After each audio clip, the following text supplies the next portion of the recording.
शुरू करें। तो सबसे पहले हम लोग रिवीजन करेंगे पहली यूनिट का द लिविंग वर्ड, और हम सिर्फ पूछते चलेंगे, तो हमें बीच बीच में सुनाते चलेंगे, ज्यादा दिमाग नहीं लगाएंगे, ठीक। तो पहले ये बताओ कि बायोलॉजी किसको कहते हैं? बायोलॉजी में क्या पढ़ते हैं? जीवों के बारे में पढ़ते हैं, उनकी फिजियोलॉजी पढ़ते हैं, अर्थात science of life form and living processes. बस इससे ज्यादा इस पढ़ने में हमें नहीं लगता कुछ पढ़ने लायक है। अच्छा ये बता देना, डार्विन ऑफ 20th सेंचुरी किसको कहा जाता है? डार्विन ऑफ 20th सेंचुरी किसको कहते हैं? और जो करंट डेफिनेशन है बायोलॉजिकल स्पीसीज की, वो भी किसने दी थी? अर्नेस्ट मेयर ने। इससे ज्यादा हमें नहीं लगता जरूरत है, हम लोग आगे पढ़ते हैं मेन मुद्दे की बात। ये बताना कि बायोडायवर्सिटी मतलब क्या होता है? जीवों की विविधता। जीवों की मतलब क्या होता है? Number and type of species present on the earth. पृथ्वी पर कितने प्रकार के जीव हैं, कितनी प्रकार की वैरायटी है, इसी सबको मिला के कहते हैं। अच्छा एक बात बताना कि अगर हम फ्लावर पॉट की तरफ देखें तो हमें जीवों की विविधता ज्यादा लगेगी, कि अपने आसपास देखें तो जीवों की विविधता ज्यादा लगेगी, ग्रासलैंड को देखें तो जीवों की डाइवर्सिटी ज्यादा लगेगी, कि रेन फॉरेस्ट को देखें तो जीवों की डाइवर्सिटी। तो जैसे जैसे हम अपना फील्ड ऑफ विजन बढ़ाते जाएंगे, जीवों की विविधता बढ़ती जाएगी, घटती जाएगी। अभी तक कोई बताएगा टोटल कितनी स्पीशीज डिस्क्राइब की जा चुकी है? 1.7 से लगभग कितनी जातियां खोजी जा चुकी? 17 से 18 लाख। ये अलग बात है, हम अपनी तरफ से बता देते हैं कि इन 17 में से या 17-18 लाख में से कितनी है? 13 लाख एनिमल स्पीशीज हैं और 5 लाख इसकी हैं प्लांट स्पीशीज। क्या लगता है तुम्हें, जितनी भी पृथ्वी पर बायोडायवर्सिटी है, तुम्हें सबका ज्ञान हो गया कि अभी भी बहुत सी स्पीशीज खोजना बाकी होंगी? अभी भी बहुत सी अननोन स्पीशीज होंगी। किसी नए जियोग्राफिकल एरिया पर जाओ या किसी पुराने जियोग्राफिकल एरिया को दोबारा एक्सप्लोर करो तो तुम्हें हो सकता है बहुत सारी अभी नई स्पीशीज मिल जाए, लेकिन 17-18 लाख भी कम नहीं। तो जरा बताना, इतनी सारी जातियों को पढ़ना आसान है क्या? नहीं। ग्रुप में बांट लिया जाए तो शायद आसान हो जाए ना। और किसी भी चीज को कैटेगरी में बांटना क्या कहलाता है? क्लासिफिकेशन। क्या कहलाता है? क्लासिफिकेशन एक कॉमन टर्म है। वो घर के बर्तन को, सामान को भी क्लासिफाई किया जा सकता है, काफी किताबों को क्लासिफाई किया जा सकता है। लेकिन जब बायोलॉजिकल क्लासिफिकेशन करते हैं, एनिमल्स का, प्लांट का, लिविंग बींग्स का क्लासिफिकेशन करते हैं, तो हमें बताए उसके लिए कौन सा साइंटिफिक टर्म बोला जाता है? बायोलॉजिकल क्लासिफिकेशन के लिए साइंटिफिक टर्म कौन सा बोला जाता है? टैक्सोनॉमी। कौन सा बोला जाता है? टैक्सोनॉमी बोला जाता है। एक टैक्सोनॉमी शब्द होता है, एक और नया शब्द होता है सिस्टेमैटिक्स। क्या नाम होता है? सिस्टेमैटिक्स माने क्या होता है? Systematic arrangement of organism. पुराने जमाने में तो यही मतलब होता था, सिस्टेमैटिक अरेंजमेंट ऑफ ऑर्गेनिज्म। अच्छा बताना, टर्म सिस्टेमैटिक सबसे पहले किसने यूज किया था? लिनियस ने। कहां यूज किया था? अपने पब्लिकेशन में। क्या नाम रखा था किताब का? सिस्टेमा नेचुरी। पक्का? तो सिस्टेमा नेचुरी याद आया होगा, सिस्टेमैटिक्स याद आया होगा, कैरोलस लिनियस याद आया होगा। और बताते हैं सिस्टेमैटिक्स माने पुराने जमाने में सिर्फ इतना ही होता था, सिस्टेमैटिक अरेंजमेंट ऑफ ऑर्गेनिज्म। बाद में सिस्टेमैटिक्स का दायरा बढ़ाया गया और इसमें सिर्फ अरेंजमेंट ऑफ ऑर्गेनिज्म ही नहीं रहा, बल्कि पहला स्टेप मान लिया गया आइडेंटिफिकेशन, दूसरा स्टेप था नॉमेनक्लेचर, अगला स्टेप था क्लासिफिकेशन, और बाद में था एस्टेब्लिशमेंट ऑफ फाइलोजेनेटिक रिलेशनशिप। याद आया? तो एक बार सुनते चले, फिर हम तुमसे भी चिल्लवाएंगे खूब सारा। आइडेंटिफिकेशन पहला। तुमने अगर 5 किंगडम सिस्टम क्लासिफिकेशन दिखाओ, जीवों को 5 किंगडम में बांटा गया था। आइडेंटिफिकेशन माने मतलब यही होता है कि determination of exact position in the set plan of classification. किसी भी अननोन स्पीशीज को किस किंगडम में रखा जाए, किस फाइलम में रखा जाए, किस क्लास में रखा जाए, किस ऑर्डर में रखा जाए, ये सुनिश्चित करना ही कहलाता है आइडेंटिफिकेशन। मान लो हमने कहा कि तुम गांव में तालाब किनारे गए, कोई तुम्हें जीव मिल गया, तुम कुछ नहीं जानते हो कि एनिमल है कि प्लांट है। कहां तक खुल जाए बंद अकल का ताला, हम तुम्हें क्या है चाबी देंगे। क्या कहते हैं उसको, की सिस्टम। किसने डेवलप की थी, जॉन डे ने। और उन्हीं की सिस्टम के आधार पर हम अननोन स्पीसीज का किंगडम, फाइलम, क्लास सब कुछ डिसाइड करते हैं। तो हमने तुमसे कहा था कि हम तुम्हें दो दो कंट्रास्ट लक्षणों वाली लिस्ट देंगे और हम जैसे कहेंगे कि बेटा जो तुम पकड़ के लाए वो देखो इसकी बॉडी यूनिसेलुलर है कि मल्टीसेलुलर। अगर तुमने कह दिया मल्टीसेलुलर तो हम समझ जाएंगे कि तुम बैक्टीरिया पकड़ के नहीं लाए, कोई प्रोटिस्ट पकड़ के नहीं लाए ना। गलती हो रही है, फिर पढ़ाने लगे, बल्कि सुने ना, सुने कैसे ही बोले, फिर बाद में सुन भी लेंगे। ठीक, एक बार थोड़ा सुना दे चैप्टर, फिर थोड़ा। फिर हमने तुमसे कहा था, फिर हम तुम्हें दो कंट्रास्ट कैरेक्टर की लिस्ट देंगे कि बेटा देखो इनकी सेल विद सेल, इनकी body cell with cell wall है कि विदाउट सेल वाल। तुमने कहा विदाउट सेल वाल, हम समझ जाएंगे तुम पकड़ के लाए कौन है, एनिमल है। इस तरह से की सिस्टम के आधार पर प्रत्येक अननोन स्पीसीज का हम टैक्सॉन पता करते हैं। और हमने तुमसे कहा था फाइलम डिसाइड करने वाली की अलग होती है और क्लास डिसाइड करने वाली की अलग होती है, ऑर्डर डिसाइड करने वाली की अलग होती है। जब पहचान लिया अब होगा नाम संस्करण, नॉमेनक्लेचर। कितने प्रकार के नाम होते हैं, दो। जो लोकल एरिया के निवासी रखते हैं अपनी भाषा में, उन नेम्स को क्या कहते हैं, लोकल नेम्स। सबसे बड़ा इनका ड्रॉबैक क्या होता है, ये प्लेस टू प्लेस बदलते रहते हैं। इंडिया से विदेश जाओ या इंडिया में ही किसी एक जगह से दूसरी जगह जाओ, एक ही कंट्री के अंदर भी अगर जगह बदलते हैं तो लोकल नेम बदलते रहते हैं। वैज्ञानिकों को लगा कि एक ऐसा नाम रखा जाए जो यूनिवर्सल हो, किसी एक ही भाषा में भी हो।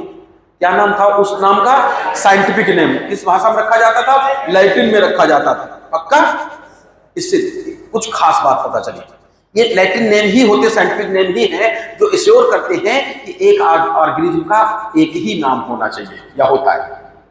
उस ऑर्गेनिज्म को डिस्क्राइब करो तो अपने आप समझ जाओगे इसका साइंटिफिक नेम होना क्या चाहिए। एक साइंटिफिक नेम से एक ही ऑर्गेनिज्म को पुकारा जाता है। तमाम तरीके अपनाए गए थे, लेकिन कैरोलस लिनियस ने साइंटिफिक नेम रखने का जो तरीका अपनाया था उसका नाम क्या था, बाइनोमियल। पहले पॉलिनोमियल भी आया था, फिर बाइनोमियल आया था, बाद में ट्राइनोमियल आया था, लेकिन सबसे मेन है बाइनोमियल नॉमेनक्लेचर। सबको इसके रूल रेगुलेशन पता है।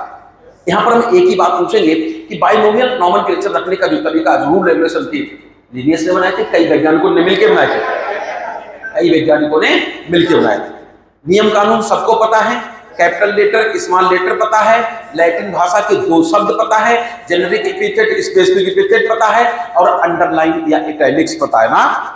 क्यों, जब हाथ से लिखा जाता है तो अंडरलाइन कर देते, क्या क्यों कर देते हैं, ये मोहर लग जाती है, स्टैंप लग जाती है कि ये दोनों शब्द लैटिन भाषा के। अच्छा बताओ, साइंटिफिक नेम लिखने के बाद कुछ एब्रिविएशन फॉर्म में और भी लिख दिया जाता है। क्या कहते हैं, अथॉरिटी, क्या कहते हैं, ऑथर नेम भी लिखा जाता है। पूरा लिखा जाता है कि शॉर्ट फॉर्म में पूरा नाम, या एब्रिविएशन फॉर्म में। तो एब्रिविएशन फॉर्म में अथॉरिटी भी लिखी जाती थी। चलो अच्छा एक बात बताओ, क्लासिफिकेशन करते समय आजकल कितने टैक्सॉन इस्तेमाल किए जाते हैं, कितने, 7। पीसीओ में लग गया फंगस। नंबर 1 फाइलम, किंगडम अलग, किंगडम के बाद phylum, class, order, family, species. अच्छा ये बताओ, हमने तुमसे कहा जब क्लासिफिकेशन किया गया, जो ये हमने बोल्ड शब्द लिखे, चाहो तो इनको कह सकते हो कैटेगरी, क्या कहते हो, इनके सामने जो बायोलॉजिकल या साइंटिफिक शब्द लिखे, इनके लिए बोला जाता है टैक्सॉन। क्या बोला जाता है, जैसे प्लांटी हो या एनिमलिया शब्द, ये अपने आप में टैक्सॉन, लार्जेस्ट टैक्सॉन। एंजियोस्पर्म हो, जिम्नोस्पर्म हो, या यहां पर हो पोरीफेरा सिलेंटेरा, ये सब शब्द टैक्सॉन है। मोनोकॉट, डाइकॉट, इस तरह से हमने कहा था इधर वाले शब्द सब टैक्सॉन कहलाते हैं और इधर वाले क्या कहलाते हैं, कैटेगरी। जरा सोच बताना, हाईएस्ट रैंक की कैटेगरी कौन सी है, किंगडम। लोएस्ट रैंक की कैटेगरी कौन सी है, स्पीसीज कौन सी है। कहा था कि किन्हीं भी दो लिविंग बींग्स का कंपेयर किया जाए, उनका टैक्सॉन जितना छोटा वाला सिमिलर होगा, उनके आपस में लक्षणों में सिमिलरिटी उतनी ज्यादा होगी। हमने कहा था जैसे हमारी जात है, मान लो सैपियंस, हमारी स्पीसीज कौन सी, और तुम्हारी भी जात सैपियंस है, तो हमारी तुम्हारी स्पीसीज तक सेम है, जीनस भी सेम है हमारा तुम्हारा, होमो, क्लास भी सेम है हमारा तुम्हारा, समझ, मैमेलिया, फाइलम भी सेम है, इनकी स्पीसीज से लेकर सारे टैक्सॉन सेम है। तो हमारे तुम्हारे बीच बहुत ज्यादा सिमिलरिटी होगी। हमारे 32 दांत, तुम्हारे 32 दांत, 639 मसल, 639 मसल, और हमने कहा 206 हड्डियां, 206 हड्डियां, 2 आंख, 2 आंख, सब कुछ मिलता जुलता होगा। लेकिन अगर हम अपनी तुलना का आक्रोश करें ना तो हमारी उसकी स्पीसीज सिमिलर है, ना ही हमारी उसका जीनस कॉमन है, ना फाइलम कॉमन है। सिर्फ एक चीज कॉमन है, क्या? किंगडम। हम भी एनिमलिया के मेंबर हैं और काकरोच हैं। इसलिए हमारे अंदर 206 हड्डियां, उसके अंदर एक भी हड्डी नहीं। हम टेट्रापोडा में आते हैं, उसको हेक्सापोडा में आता है। हमारे यहाँ सिंपल आई होती है, उसके अंदर कंपाउंड आई होती है। उसके विंग्स होते हैं, हमारे विंग्स नहीं होते हैं। उसका स्केलेटन क्यूटिकल बना होता है, हमारा बोन्स कार्टिलेज बना होता है। कोई समझ पाया? तो इस तरह से हमने तुमसे बोला किसी भी दो ऑर्गेनिज्म के बीच जितना टैक्सॉन छोटा वाला कॉमन होगा, कैरेक्टर में सिमिलरिटी उतनी ज्यादा होगी। बात आई आखिरकार स्पीसीज कहते किसको? भाई देर हो रही, स्लो हो रहा, हमें लग रहा। तो स्पीसीज हमने तुमसे कहा था कि स्पीसीज किसको कहते हैं? ऐसे दो ऑर्गेनिज्म जो नेचुरल हैबिटेट में आपस में ब्रीडिंग करके फर्टाइल संतान पैदा कर ले, वो एक ही जात के माने जाते हैं। किसके माने जाते हैं? एक ही जात के। चलो चलते चलते एक दो बात बता देना। मैंगो का साइंटिफिक नेम क्या है? मैंगीफेरा। चलो सोच बताओ, सोलेनम मिलोंगेना किसको कहते हैं? किसको? सोलेनम मिलोंगेना, बैगन को। अच्छा, सोलेनम टुबरोसम किसको कहते हैं? किसको? Panthera leo, panthera tigris, panthera pardus, solanum nigrum, मगोई। पक्का? अच्छा ये बताना कि कार्निवोरा देखे क्या है? एक बार ऐसे ही सवाल पूछा गया था, इंसेक्टिवोरा, कार्निवोरा, हर्बीवोरा पूछा था, इनमें से कौन सा ऑड शब्द है? तो हर्बीवोरस शाकाहारियों को तो कहते हैं, मगर पूरे मैमेलिया का हर्बीवोरा कोई क्लास वो ऑर्डर नहीं होता है। जबकि इंसेक्टिवोरा और कार्निवोरा ये समझना ऑर्डर के नेम होते हैं। प्राइमेटा, आर्टियोडैक्टाइला, प्लेक्सोडैक्टाइला, पहले ऐसे हुआ करते थे। तो इस तरह से हमने तुम्हें बताया। तो चलते चलते ये पहला चैप्टर में हम लोग इतनी बातें करेंगे, इससे ज्यादा नहीं करेंगे। फिर से बताओ, हाउस फ्लाई का साइंटिफिक नेम क्या है? मस्का। कोयल्स क्या है? गेहूं का ऑर्डर। क्रिटिकम एस्टिवम क्या है? गेहूं का साइंटिफिक होगा ना। अच्छा ये बताना कि हमने तुम्हें बताया कि हाउस फ्लाई के साइंटिफिक नाम क्या बताया? हाउस फ्लाई का कोई बताए ऑर्डर कौन सा? डिप्टेरा। कौन सा है? ये तुम जब बायोटेक्नोलॉजी पढ़ोगे ना, जब बीटी कॉटन का कॉन्सेप्ट पढ़ोगे, वहां पर भी मिलेगा कि कोलियोप्टेरा, लेपिडोप्टेरा, दुनियाप्टेरा। याद आया? तो इस तरह से पहला चैप्टर खत्म हो गया। कुछ ज्यादा ही जल्दी चलते चलते एक बार फिर से बताना कि कितनी स्पीशीज खोजी जा चुकी? 1.7 से 1.8 million. Number and type of species on the अर्थ क्या कहते हैं इसको? बायोडायवर्सिटी। बायोलॉजिकल क्लासिफिकेशन के लिए साइंटिफिक टर्म कौन सा बोला गया था? टैक्सोनॉमी। टैक्सोनॉमी के कितने बेसिक स्टेप होते हैं? 4। Number 1 characterisation. जी क्या बोल दिया आपने? हाँ थोड़ा सा अंतर, ध्यान रखना। जब टैक्सोनॉमी का पहला स्टेप कहा जाए तो कैरेक्टराइजेशन बोला जाता है, और अगर सिस्टमैटिक्स का पहला स्टेप पूछा जाए तो आइडेंटिफिकेशन होता है। बहुत थोड़ा सा अंतर है। पक्का? अच्छा चलो, हमने कहा था एक शब्द है बायोलॉजिकल क्लासिफिकेशन। बताओ कि जब से बताते मानव सभ्यता का दौर हुआ, since dawn of human civilisation, बताते हमने बायोस को क्लासिफाई करना शुरू कर दिया। हमारे पूर्वजों ने क्लासिफिकेशन शुरू कर दिया था। लेकिन हमारे पूर्वज जो क्लासिफिकेशन करते थे वो साइंटिफिक बेसिस पे था कि अपनी यूज, अपनी नीड के आधार पर था। वो जानवरों को देते थे कि ये गाय भैंस है, मान लिया दूध देने वाला जानवर, भेड़ है ऊन देने वाला जानवर, घोड़ा गधा है वजन ढोने वाला जानवर। तो वो क्लासिफिकेशन करते थे अपनी नीड के आधार पर। लेकिन हमने कहा था father of biology, specially father of zoology, इसको कहते हैं अरिस्टोटल को। पहली बार साइंटिफिक बेसिस ऑफ क्लासिफिकेशन इन्होंने ही किया था। किसने किया था? Father of biology. अच्छा बताना, इन्होंने प्लांट को कितने भागों में बांटा था? 3। किसमें किसमें? हर्ब, श्रब और ट्री। हर्ब, श्रब और क्या अरिस्टोटल ने एनिमल्स को भी क्लासिफाई किया था? हाँ, animals with red blood, animals without red blood. पक्का? अलग बात है, हम लोग कभी कभी एनाइमा और इनाइमा बोल दिया करते थे। लेकिन पहली बार हमने कहा था पूरी बायोलॉजी को 1758 में 2 ग्रुप में बांटा था। किसने? Carolus Linnaeus. कौन कौन से 2 ग्रुप थे? प्लांटी और animal. Organism with cell wall, Plantae, without cell wall Animalia. और हमने कहा था हमको प्लांटी में ही आर्की बैक्टीरिया से लेकर, ज्यू बैक्टीरिया से लेकर, साइनो बैक्टीरिया से लेकर, एल्गी से लेकर, फंजाई से लेकर, जिम्नोस्पर्म से लेकर एंजियोस्पर्म सब पढ़ाया जाता है। इधर फाइलम प्रोटोजोआ से लेकर कार्डेटा तक पढ़ाया जाता है। लेकिन बाद में पता चला कि ये क्लासिफिकेशन अधूरा है, इनएडिक्वेट। मात्र एक कैरेक्टर के आधार पर जीवों को दो भागों में बांट दिया। इन्होंने ये तक नहीं ध्यान दिया कि इनमें से कौन प्रोकैरियोट, कौन यूकैरियोट, कौन यूनिसेलुलर, कौन मल्टीसेलुलर, कौन ऑटोट्रॉफ्स, कौन हेटेरोट्रॉफ्स। मात्र एक कैरेक्टर ध्यान दिया, कौन सा? विद सेल वॉल प्लांट और विदाउट सेल वॉल एनिमल। इसलिए ये इनएडिक्वेट लगता रहा, अधूरापन लगता रहा। इसलिए बताते हैं क्लासिफिकेशन समय समय पर बदलता रहा और बदलता भी रहेगा। जैसे हमने कहा था कि इन्होंने तो 2 ही किंगडम बनाए थे, प्लांटी और एनिमलिया। लेकिन वैज्ञानिक आए थे, नाम भले मत पढ़ना, क्या नाम है? Ernst Haeckel. उन्होंने क्या किया था, प्लांटी और एनिमलिया में से जितने भी यूनिसेलुलर ऑर्गेनिज्म थे उनके लिए नया किंगडम बना दिया। कौन सा? प्रोटिस्टा। इस तरह से 3 किंगडम सिस्टम चालू हो गया। फिर जैसे जैसे समय व्यतीत हुआ, हमने कहा था आगे चल के क्या हुआ, कोपलैंड ने प्रोटिस्टा को भी तोड़ दिया कि अगर प्रोकैरियोट है तो अलग किंगडम, यूकैरियोट तो अलग किंगडम। टोटल किंगडम कितने हो गए? 4। समय और गुजरा और विद सेल वॉल वालों को भी 2 भागों में बांट दिया, प्लांटी को भी 2 भागों में बांट दिया। किसमें? फंजाई अर्थात विद काइटिनस सेल वॉल अलग कर दिए गए, सेलुलोजिक सेल वॉल वाले अलग कर दिए गए। इस तरह से टोटल हो गए 5 किंगडम। इस सन की बात है 1969। नाम बताओ? RH Whittaker. कौन सा किंगडम दिया था? 5 किंगडम सिस्टम। और अभी तक का मोस्ट एक्सेप्टेड सिस्टम यही था। लेकिन हमने तुमसे बोला 5 किंगडम सिस्टम इसलिए एक्सेप्टेड था कि इसमें मात्र एक कैरेक्टर को ध्यान नहीं दिया गया, बहुत सारे कैरेक्टर को ध्यान दिया गया।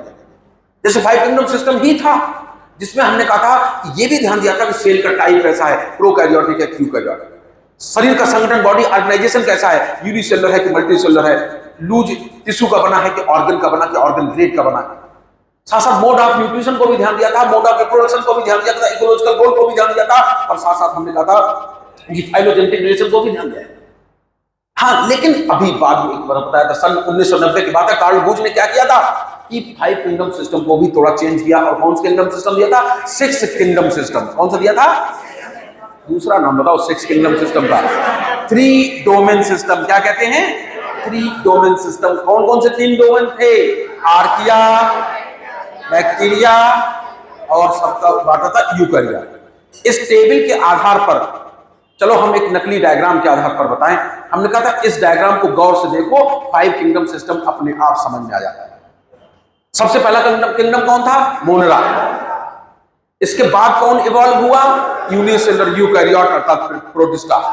कौन? 3 किंगडम साथ साथ इवॉल्व हुए, प्लांटी, एनिमलिया और फंजाई।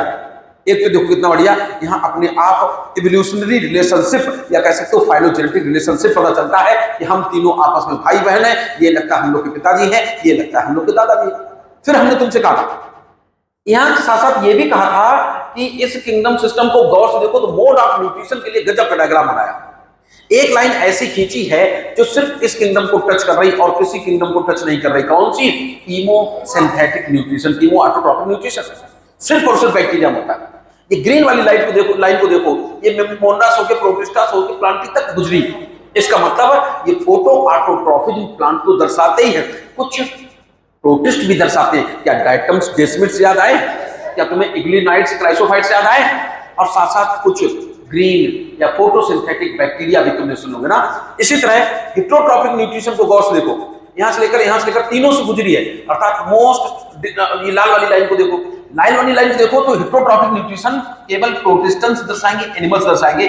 लेकिन साइक्रोट्रॉपिक न्यूट्रिशन, बैक्टीरिया भी सड़ी गली चीजों को उगते हैं, स्लाइम मोल्ड भी सड़ी गली चीजों उगते हैं, और हमने कहा था फंजाई तो उगते ही उगते हैं। तो इस तरह से कहानी खत्म हो गई। बायोलॉजिकल क्लासिफिकेशन किंगडम का नाम क्या है? मोनरा। क्या नाम है? मोनरा। जल्दी जल्दी बताते हैं, बोलियो तो रही ना, बोलियो तो रही, और स्पीड बढ़ाते हैं। तो फिर एक बार अच्छा बताओ कि सबसे पहला क्लासिफिकेशन किसने किया था? हमारे पूर्वजों ने। किसने किया था? हमारे पूर्वजों ने जो क्लासिफिकेशन किया था वो साइंटिफिक बेस पर था कि नहीं था? किस बेस पर था? साइंटिफिक बेस का पहला क्लासिफिकेशन किसने किया? अरिस्टोटल। किसने किया? प्लांट को कितने भागों में बांटा? एनिमल्स को कितने भागों में बांटा? 1758 में किसका नाम आया? लिनियस का। किसका नाम आया? उन्होंने लीडिंग बींग्स को कितने भागों में बांटा था? 2। वो कौन सा कैरेक्टर था जिसके आधार पर बांटा था? सेलवाल। कौन सा था? पक्का? चलो सोच के बताओ कि टू किंगडम सिस्टम के अनुसार कहा था। क्लोरेला क्लेमाइडोमोनास को हम लोग एल्गी में पढ़ा करते थे। 5 किंगडम सिस्टम के अनुसार किसमें पढ़ना चाहिए? किसमें पढ़ना चाहिए? किसमें? प्रोटिस्टा में ना पढ़ना चाहिए, भले अभी भी हम लोग पढ़ एल्गी में ही लेते हैं। चलो कहानी आई किंगडम मोनरा की। पहला लाइन क्या लिखा है? Bacteria are the sole member of kingdom. अच्छा ये बताना कि जो बैक्टीरिया होते हैं तो क्या कॉस्मोपॉलिटन होते क्या? सर्वव्यापी होते क्या? क्या ये डीप इन द ओशन हो सकते क्या? माउंटेन टॉप पे हो सकते क्या? एनिमल प्लांट बॉडी में हो सकते क्या? अच्छा ये बता दो हैंडफुल ऑफ सॉइल में कितने होते हैं? 100 के ऑर्डर में कितने होते हैं? अच्छा इनकी साइज कौन बताएगा? 3 to 5 माइक्रोन। साइज कितना है? शेप के अनुसार कितने प्रकार होते हैं? कितने प्रकार के? स्प्रिंग जैसे दिखे तो क्या कहोगे? Comma shaped. अच्छा ये बताओ उन ऑर्गेनिज्म का नाम बताओ जिनका शरीर बड़ा सिंपल है, मात्र एक कोशिका का बना, उसमें भी सेल ऑर्गेनेल तब ठीक से नहीं, जबकि मेटाबॉलिज्म अर्थात न्यूट्रिशन किसी भी प्रकार का दर्शा सकते हैं। तो मेटाबॉलिकली मोस्ट एक्सटेंसिव मेटाबॉलिज्म दर्शाने वाले कौन से हैं? बैक्टीरिया। क्या ये कीमो ऑटोट्रॉफिक दर्शा सकते हैं? फोटो ऑटोट्रॉफिक दर्शा सकते हैं? लेकिन कहा जाता है vast majority of bacteria are heterotroph. Vast majority of bacteria are heterotroph. अच्छा ह्यूमन अफेयर्स से रिलेटेड बैक्टीरिया, हमारे मानव संसाधन से जुड़े हुए बैक्टीरिया ऑटोट्रॉफ्स होते हैं हेट्रोट्रॉफ्स? कैसे होते हैं? हेट्रोट्रॉफ्स। पक्का? चलो अच्छा ये बताओ रिप्रोडक्शन। ऐसे तो 3 तरीके होते हैं, वेजिटेटिव, असेक्सुअल और सेक्सुअल। वेजिटेटिव हमने कहा बाइनरी फिजन और फ्रेगमेंटेशन 2 शब्द बोले जाते हैं। बाइनरी फिजन के लिए कहा जाता है जब कोई यूनिसेलुलर पेरेंट 2 डॉटर्स में डिवाइड हो जाता है उसको क्या कहते हैं? बाइनरी। बैक्टीरिया में सबसे कॉमनेस्ट मेथड तो बाइनरी फिजन का ही है, या कह दो bacteria multiply mainly by fission. वरना स्पोर भी सकते हैं। बैक्टीरिया में हो तो प्रिमिटिव टाइप का सेक्सुअल रिप्रोडक्शन भी सकता है, लेकिन बैक्टीरिया में तीनों मेथड में से कॉमनेस्ट मेथड कौन सा बताया था? ये बताया। अच्छा ये बताओ किंगडम मोनरा को कितने सब किंगडम में बांटा गया? तो आर्की बैक्टीरिया और जब पृथ्वी बनी थी टेम्परेचर हाई रहा होगा, और उस पानी में भी जब पहली बार कोई बैक्टीरिया बने होंगे तो वो ज्यादा विषम परिस्थितियों में, ज्यादा हार्श एनवायरमेंटल कंडीशन पे सर्वाइव कर लेते हैं। तो हमने तुमसे कहा था आर्की माने एंशिएंट अर्थात प्राचीन बैक्टीरिया किसमें आएंगे? आर्कियोडियम में। मॉडर्न बैक्टीरिया किसको कहेंगे? ज्यू बैक्टीरिया को। Archie bacteria harsh environmental condition में क्यों सर्वाइव कर लेते हैं? सेलवाल की वजह से। उनकी सेलवाल का नेचर कुछ अलग होता है। अच्छा तो आर्की बैक्टीरिया कितने ग्रुप में बांटा गया? 3। कौन कौन से? Halophiles number 1, halophiles number 2 halophiles number 2, thermoacidophiles number 3, methano. चलो कैटल की गट में रहते हैं, बायोगैस प्रोड्यूस करते हैं कौन?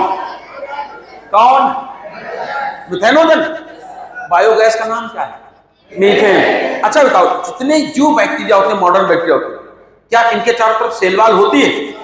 अच्छा सेलवाल के साथ साथ इन पर अगर फ्लैजिला हो तो मोटाइल होंगे ना मोटाइल? और फ्लैजिला नहीं है तो कौन सा बैक्टीरिया अपवाद है जिसपे सेलवाल नहीं होती? माइकोप्लाज्मा। कौन सा बताया था? माइकोप्लाज्मा। अच्छा देखिए कौन बताया? जो बैक्टीरिया होते हैं, क्योंकि कहा था 5 किंगडम सिस्टम में जो सबसे इंपॉर्टेंट क्राइटेरिया है वो मोड ऑफ न्यूट्रिशन ही है, उसके आधार पर हमने इनको ऑटोट्रॉफ और हेट्रोट्रॉफ में बांटा था ना। देखिए कौन बताएगा कि बैक्टीरियल फोटोसिंथेसिस में हमें सोच बताना ऑक्सीजन इवॉल्व होती है कि नहीं होती? बैक्टीरियल ऑक्सीजनिक करते हैं इनऑक्सीजनिक? बैक्टीरिया फोटोसिंथेसिस करते हैं ऑक्सीजनिक इनऑक्सीजनिक? बैक्टीरियल फोटो में ऑक्सीजन इवॉल्व नहीं होती। वो कौन से बैक्टीरिया थे जिनके फोटो में पहली बार ऑक्सीजन बनना शुरू हुई? साइनोबैक्टीरिया। कौन से थे? उनमें पहली बार ऑक्सीजन बनना शुरू हुई थी। इस पृथ्वी पर ऑक्सीजन इवॉल्व करने वाले फर्स्ट ऑर्गेनिज्म साइनोबैक्टीरिया ही थे। अच्छा देखिए कौन बताएगा? किसी फोटो ऑटोट्रॉफिक बैक्टीरिया का नाम बताओ। क्लोरोबियम याद आया? अर्थात green sulphur bacteria, purple sulphur bacteria, blue green algae मतलब साइनोबैक्टीरिया, जिनके नाम में लगा हो कोई सा। चलो आगे बढ़ते हैं। ये बताओ साइनोबैक्टीरिया के शरीर में, उनमें क्या साइनोबैक्टीरिया एक्वेटिक होंगे कि टेरेस्ट्रियल हो सकते हैं? क्या ये फिलामेंटस या कॉलोनियल हो सकते हैं? बॉडी के ऊपर जेली लाइक लेयर हो सकती है। अच्छा, हेटेरोसिस्ट का काम नाइट्रोजन फिक्सेशन से होता है। चलो, स्पाइरुलिना का नाम याद आया। प्रोटीन रिच होता है क्या? माइकोप्लाज्मा क्या विद सेल वाल होता है, विदाउट सेल वाल? चोकर ऑफ प्लांट किंगडम कहते हैं क्या? बहुरूपिया होता है क्या? सोच बताना। Smallest non living cell, smallest non living cell कौन? माइक्रो। अच्छा, पैथोजेनिक होता है, हाईली पैथोजेनिक होता है? या एनिमल प्लांट दोनों बीमारियां कर सकता है कि नहीं? चलो सोच के हमें तुम बताओ फटाफट। प्रोटिस्टा में ये बताओ, इसमें मल्टी सेलर आते हैं कि यूनिसेलर आते हैं? सिंगल सेल्ड यूकैरियोट्स का किंगडम कौन है? अच्छा, ये बताओ, इस किंगडम की वेल डिफाइंड बाउंड्रीज होती हैं कि नहीं होती? इसके कुछ मेंबर एनिमल जैसे लक्षण दर्शाते हैं क्या? कुछ फंजाई जैसे लक्षण दर्शाते हैं क्या? कुछ प्लांट जैसे लक्षण दर्शाते हैं क्या? अच्छा, ये बताओ, जो एनिमल प्लांट जैसे लक्षण दर्शाते हैं तो उनके चारों तरफ सेल्यूलोज की बनी सेल वॉल होगी कि नहीं होगी? अच्छा, उनमें ये बताओ, फोटो ऑटोट्रॉफिक होगा कि नहीं होगा? अच्छा, पौधे पानी में स्विमिंग करते हैं, फ्लोटिंग करते हैं? मतलब ये नेक्टोनिक होंगे, प्लैंक्टोनिक होंगे? पहला क्लास क्या क्राइसोफाइट्स का है क्या? डायटम्स और डेस्मिड्स आते हैं क्या? गोल्डन एल्गी किसको कहते हैं? किसको कहते हैं? डायटम। अच्छा, किनकी सेल वॉल सोप बॉक्स की तरह होती है, सोप साबुनदानी की तरह है? क्राइसोफाइट्स की क्या दो ओवरलैपिंग लेयर्स बनी होती क्या? इनकी सेल वॉल में सिलिका पार्टिकल एम्बेडेड होते क्या? जब ये मर जाते सेल वॉल मिट्टी मिल जाती, मिट्टी ग्रिटी फीलिंग देने लगती क्या? उस पोरस मिट्टी से एक्वागार्ड के सिरप, एक्वागार्ड के फिल्टर और सिरप फिल्टर बनाए जाते हैं क्या? किसी को डायटोमेशियस अर्थ शब्द याद आया? चीफ प्रोड्यूसर ऑफ ओशन किसको कहते हैं? किसको कहते हैं? अच्छा, ये बताओ, डाइनोफ्लैजलेट, डाई माने दो होता है क्या? फ्लैजला माने फ्लैजला होता है क्या? इनकी cell wall strip cellulosic plate से बनी होती क्या? इनके बॉडी में दो फ्लैजला होते हैं, एक बॉडी के लॉन्ग एक्सिस से निकलता है, एक साइड से निकलता है। अच्छा, रेड टाइड काज करने वाले का नाम गुआनोमैक्स। वेजिटेटिवली बहुत ही स्पीड में प्रोपेगेट करते हैं, बहुत बड़ी पॉपुलेशन होगी, बहुत बड़ा वेस्ट प्रोडक्ट भी सिक्रीट करेंगे। क्या इनकी वजह से एक्वेटिक एनिमल मरना शुरू हो जाते हैं क्या? अच्छा, हमने तुम्हें इग्लिनॉइड का नाम याद आया? देखे कौन बताएगा? इग्लिना के चारों तरफ सेल वॉल होती है कि नहीं होती? With cell wall, without cell wall? अच्छा, पेलिकल शब्द याद आया? प्रोटीन की बनी लेयर याद आई? इग्लिना में मिक्सोट्रॉपिक याद आया? धूप में अपना भोजन खुद बनाता है और भूखनाओं को शिकार करता है। क्या करता है? प्रेडेशन। क्या करता है? सोच होता है। इग्लिना में एक फ्लैजला, दो फ्लैजला, दोनों इक्वल लेंथ के, छोटे बड़े? अच्छा, ये बताना कि इग्लिना में हमने बताया। अच्छा, जो प्रोटोजोन प्रोटिस्ट हैं, इसमें विद सेल वॉल होंगे, विदाउट सेल वॉल?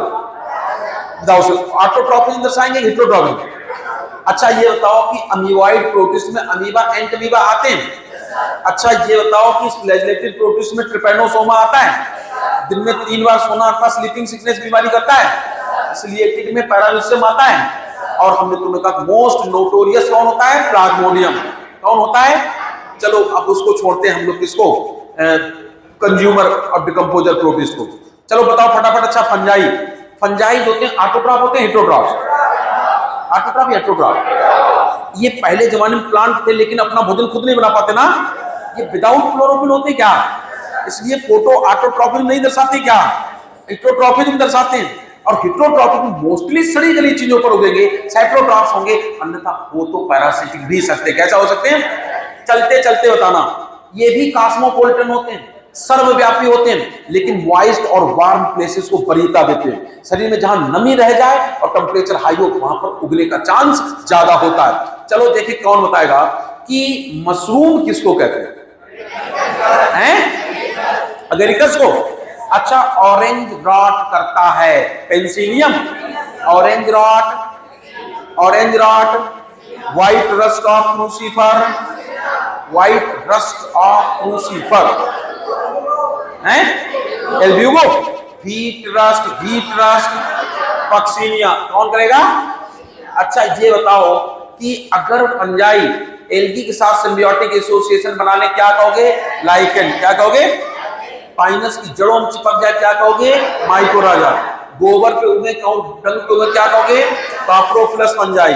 अच्छा बताओ कौन सा फंजाई यूनिसेलुलर है?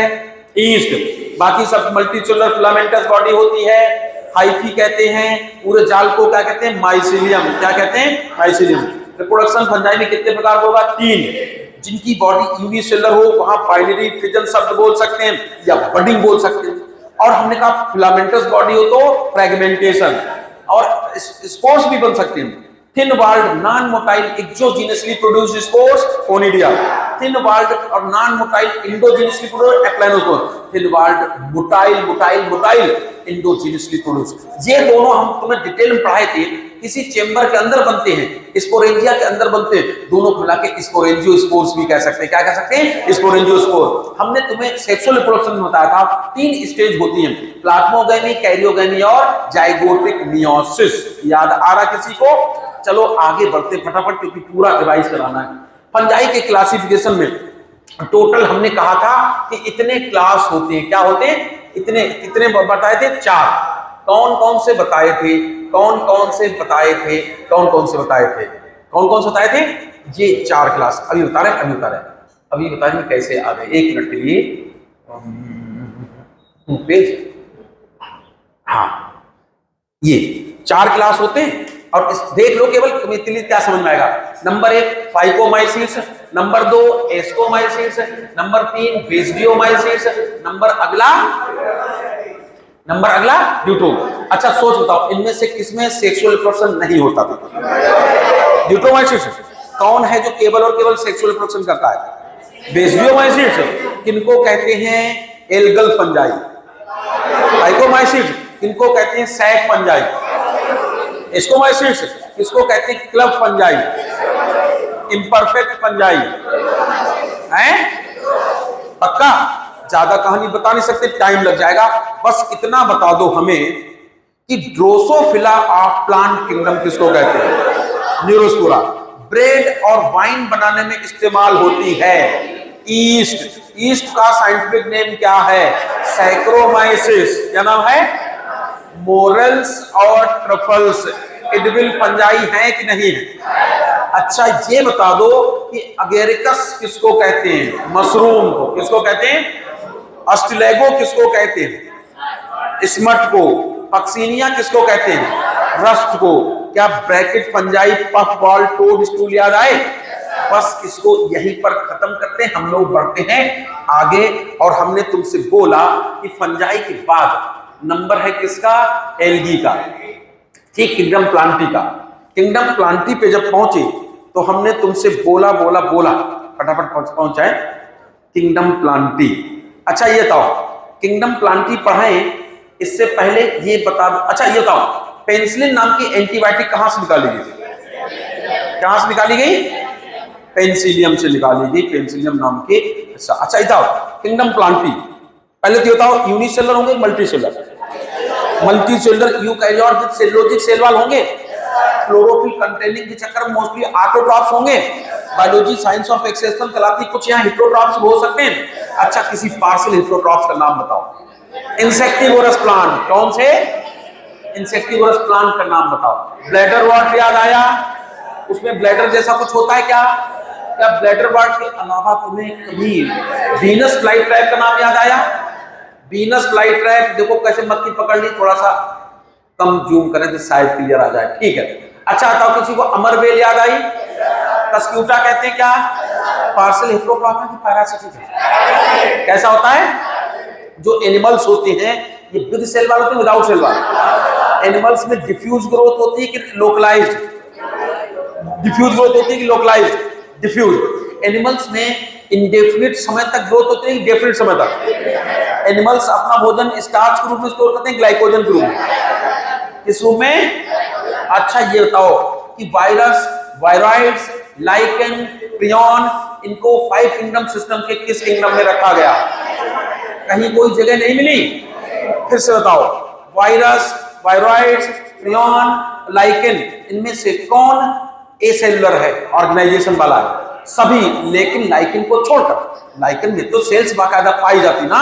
अच्छा बताओ, वायरस को लिविंग कहें कि नॉन लिविंग कहें? वायरस माने विषाणु होता है, अर्थात इनको पॉइजनस मॉलिक्यूल कहते हैं। क्या तुम्हें इवानोवस्की का नाम याद आया? अच्छा ये बताओ विजरिंग का नाम याद आया? लिविंग इन्फेक्टियस फ्लूइड किसको कहते हैं? कंटेजियम वायरम फ्लूइडम के लिए कहते हैं ना। अच्छा इनको आइसोलेट किसने किया था? स्टर्ले ने। और किसने कहा था कि वायरस का शरीर केवल दो ही चीजों को बना होता है, प्रोटीन और न्यूक्लिक एसिड, उसमें भी मेनली प्रोटीन होती है। किसने कहा था? स्टर्ले ने। किसने कहा था? अच्छा ये बताओ वायरस अल्ट्रा माइक्रोस्कोपिक है, सब कुछ है, इनकी प्रोटीन कोड को क्या कहते हैं? कैप्सिड। अंदर न्यूक्लिक एसिड में डीएनए आरएनए दोनों होते हैं, कोई एक, या तो डीएनए होगा या आरएनए। अच्छा ये बताओ जूफैग्स, फाइटोफैग्स, बैक्टीरियोफैग्स याद आए? अच्छा ये बताना कि कौन सा वायरस है जिसकी कैप्सिड हेलिकली कॉइल्ड होती है? टीएमबी किसकी है? अच्छा ये बताओ कैप्सिड को कभी कहीं छोटी छोटी यूनिट में बांटा जाता है, प्रत्येक यूनिट को कैप्सोमियर कहते हैं। क्या कहते हैं? कैप्सोमियर। पक्का? अच्छा वायरस को लिविंग कहें कि non living? Connecting link between living and non living. याद रखना पहले सिंपल फॉर्म का नाम लिया जाता है, बाद में कॉम्प्लिकेटेड। वायरस के केस में उल्टा है, यहां पहले लिविंग कहा जाता है, बाद में नॉन लिविंग कहा जाता है, क्योंकि ये हम समझा पाएंगे ओरिजिन ऑफ लाइफ वाले दिन। अच्छा देखें कौन सा वायरस होता है जिसका दिखने में टेट्राहीड्रल होता है, टैडपोल लाइक होता है? बैक्टीरियोफैग्स। कौन से होते हैं? देखें कौन बताएगा? कोई है जिनको लो मॉलिक्यूलर वेट आरएनए माना जाता है और जिसकी वजह से पोटैटो का ट्यूबर कर्क रूपी हो जाता है, स्पिंडल शेप्ड हो जाता है। इसमें वायरॉइड्स। अच्छा बताना एबनॉर्मली फोल्डेड इन्फेक्टियस प्रोटीन किसको कहा जाता है? प्रियॉन्स। किसको कहा जाता है? मैड काउ डिजीज किसी को याद आई? मैड काउ डिजीज याद आई?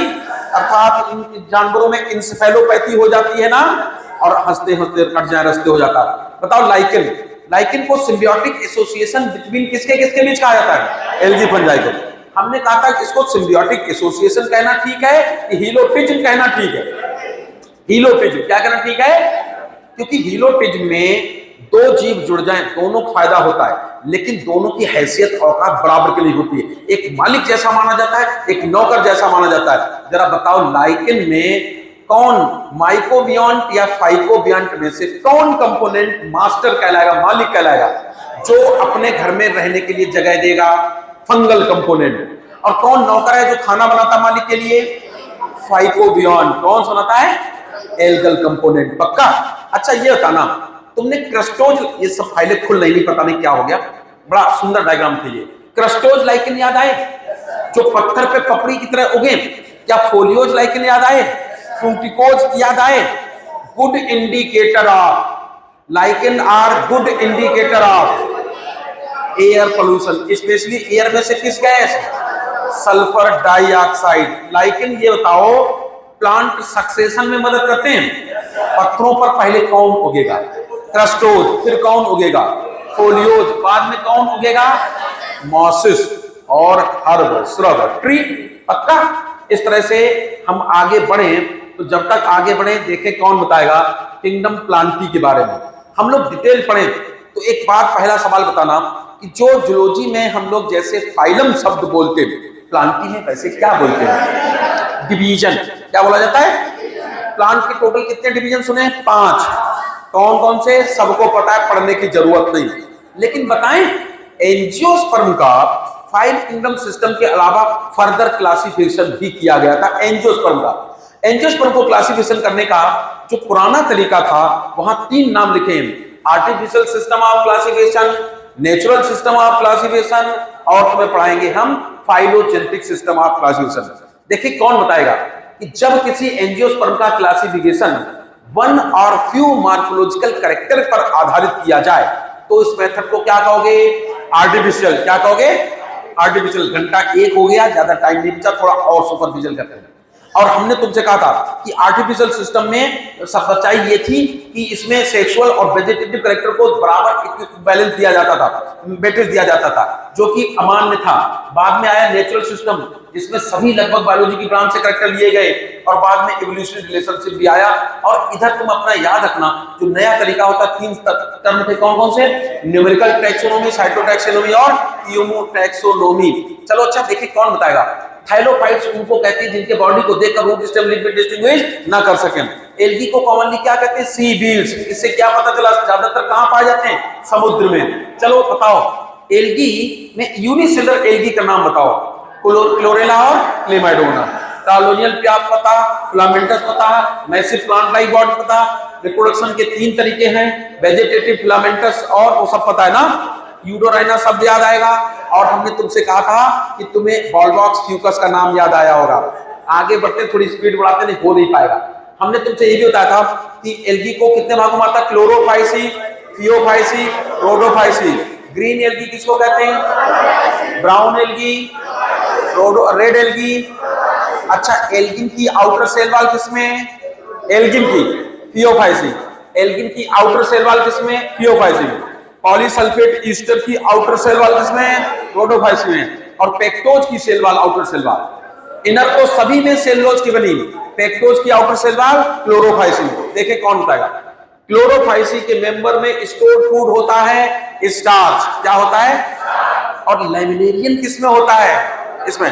फ्लोरिडियन स्टार्च किसमें होता है? रेडोफाइसी में। कौन से एल्गी हैं जो हमने तुमसे बोला? कौन से एल्गी हैं जो सी सरफेस से लेकर डीप इन द ओशन हो सकते हैं? रोडोफाइसी। अच्छा बताओ अगार, अगार किससे प्राप्त होता है? किससे प्राप्त होता है? रेड एल्गी से। अच्छा बताओ किसी उस हाइड्रोकोलाइड का नाम बताओ जो ब्राउन एल्गी से प्राप्त होता हो। एल्गिन। कैरागीन किससे प्राप्त होता है? अच्छा, समुद्र में आधे से ज्यादा CO2 फिक्सेशन कौन करते हैं? एल्गी। अच्छा, किसी प्रोटीन रिच ग्रीन एल्गी का नाम बताओ। क्लोरेला। क्या नाम है? अच्छा, ये बताओ कि ब्रायोफाइट्स को एम्फीबियंस ऑफ प्लांट किंगडम कहते हैं नहीं कहते हैं?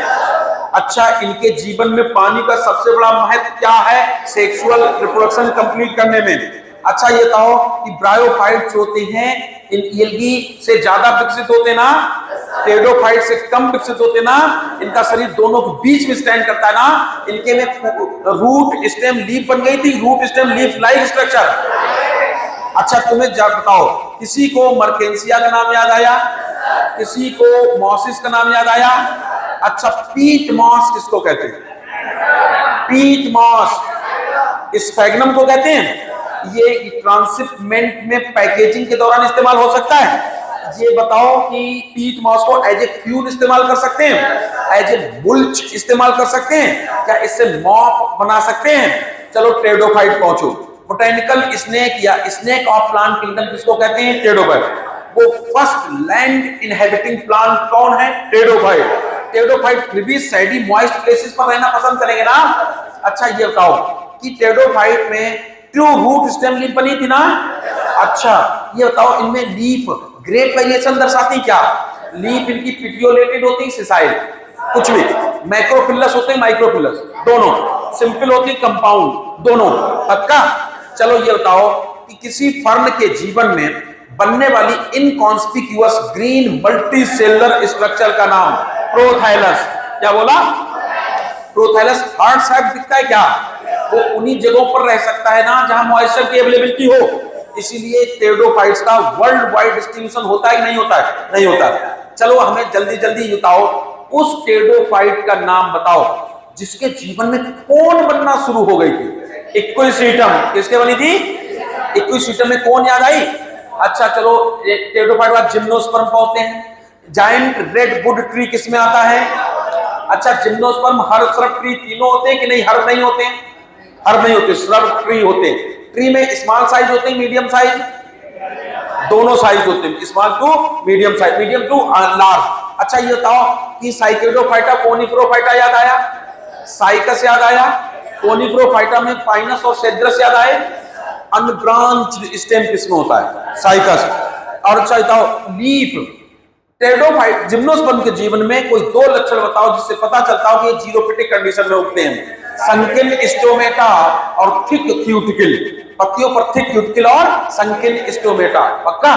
चलो देखें कौन बताएगा। जिम्नोस्पर्म में साइकस पाइनस में से वो कौन है जो यूनिसेक्सुअल होता है? कौन होता है? साइकस। कौन बाइसेक्सुअल होता है? अच्छा बताओ, साइकस में जो मेल में कौन बनती है नहीं बनती? मेल कौन होती है ना? मेल कोन को माइक्रोस्पोरेंजिएट कोन कह सकते हैं या माइक्रोस्पोरेंजिएट स्ट्रोबिलस कह सकते हैं।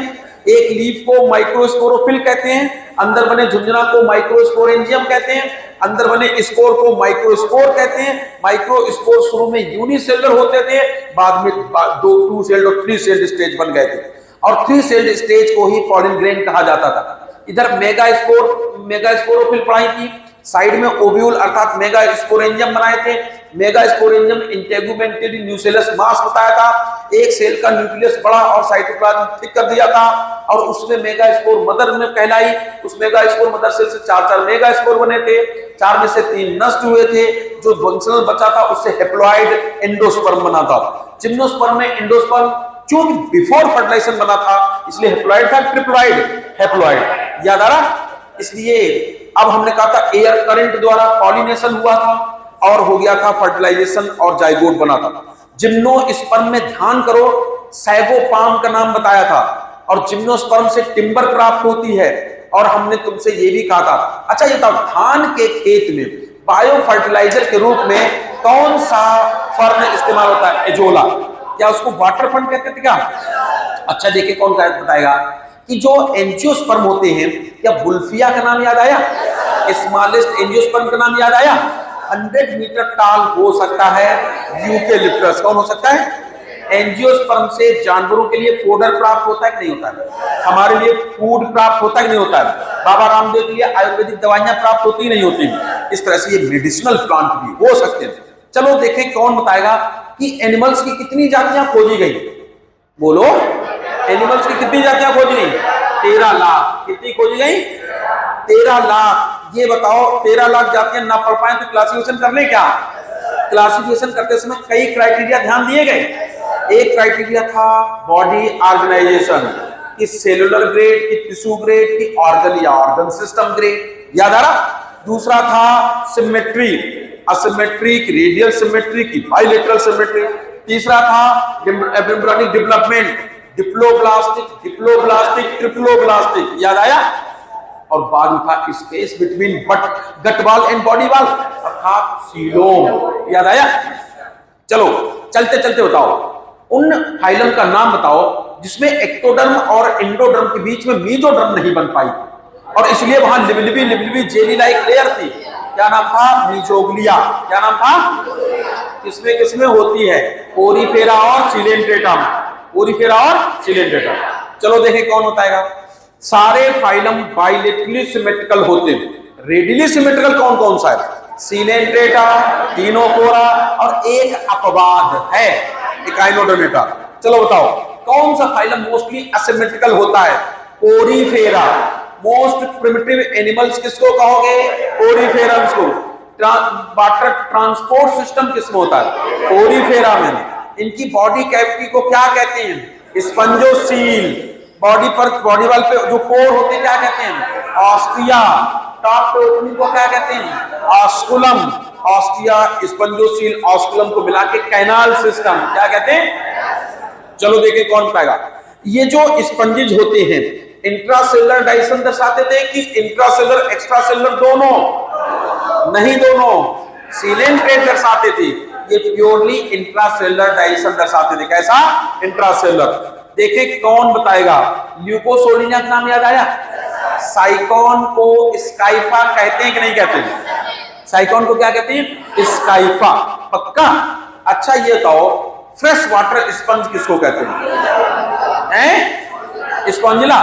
बात स्पंज, यू स्पंजिया किसको कहते हैं? अच्छा एक बात बताओ कि हमने तुम्हें जब सिलेंट्रेटा की बात बताई थी, सिलेंट्रेट को सिलेंट्रेट क्यों कहते हैं?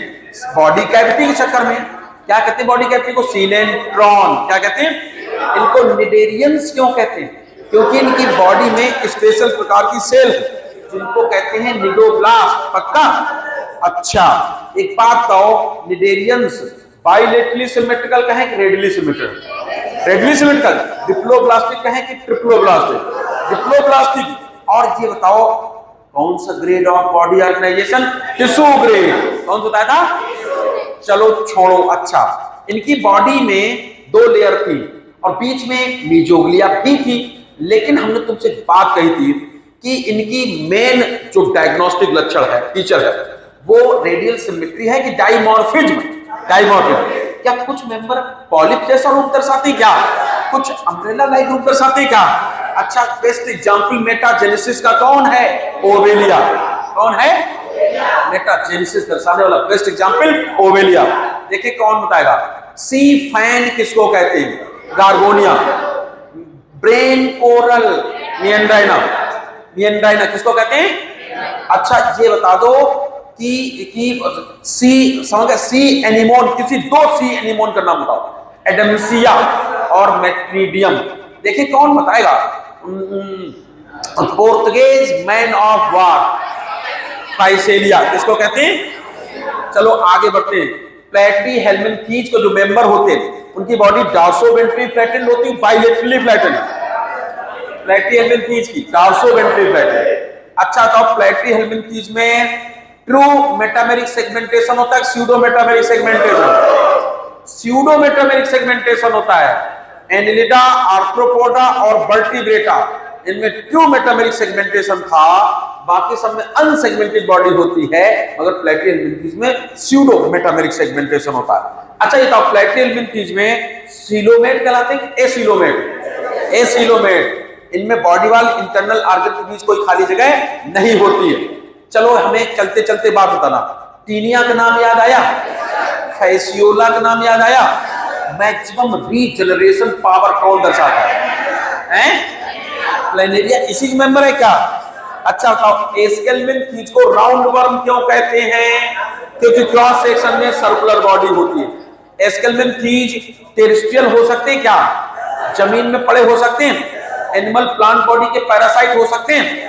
अच्छा ये बताओ कि जो एस्केरिस होता है, एस्केरिस मेल फीमेल अलग अलग होते हैं कि एक ही होते हैं? पहली बार सेक्स सेपरेट होना शुरू हो गए ना। अच्छा ये बताओ कि कॉमन थ्रेड वर्म किसको कहते हैं? एस्केरिस को। किसको कहते हैं? अच्छा हमें एक बात बताओ, सेगमेंटेड वर्म किस में आते हैं? एलिडा में। किस में आते हैं? सेगमेंटेड वर्म एलिडा में ना। क्या एलिडा के कुछ मेंबर प्योर एक्वेटिक होते हैं? नेरिस ऐसा ही होता है। कुछ मॉइस्ट सॉइल में रहते हैं, अर्थवर्म ऐसा ही होता है। कुछ एक्वेटिक और टेरेस्ट्रियल दोनों हो सकते हैं, लीच हो सकती है। देखिए कौन बताएगा? अर्थवर्म कहां से सांस लेता है? मॉइस्ट स्किन से। मान लो मॉइस्ट स्किन ऑप्शन ना हो तो क्या लगाएंगे? Moist cuticle. पक्का? लेकिन नेरिस गिल्स से सांस लेता है। अच्छा नेरिस में, अर्थवर्म में, लीच में कौन पैरापोडिया से लोकोमोशन करेगा? नेरिस। कौन करेगा? चलो लार्जेस्ट फाइलम कौन है? 2/3 जातियां किसमें आती? मोस्ट सक्सेसफुल एनिमल कौन कहलाते हैं? अब क्यों कहलाते हैं? काइटिनस क्यूटिकल का एक्सोस्केलेटन और जॉइंटेड अपेंडेजेस की वजह से। अच्छा ये बताओ बॉडी, हेड, थोरैक्स, एब्डोमेन याद आया, मैल्पिगियन ट्यूब्यूल्स याद आई, ट्रैकियल सिस्टम याद आया, हेक्सापोडा याद आया। अच्छा बेनिफिशियल में एपिस आती है कि नहीं आती? एपिस और लेसिफर ये बेनिफिशियल इंसेक्ट हैं। अच्छा तो मॉस्किटो, हाउस फ्लाई हार्मफुल होते हैं?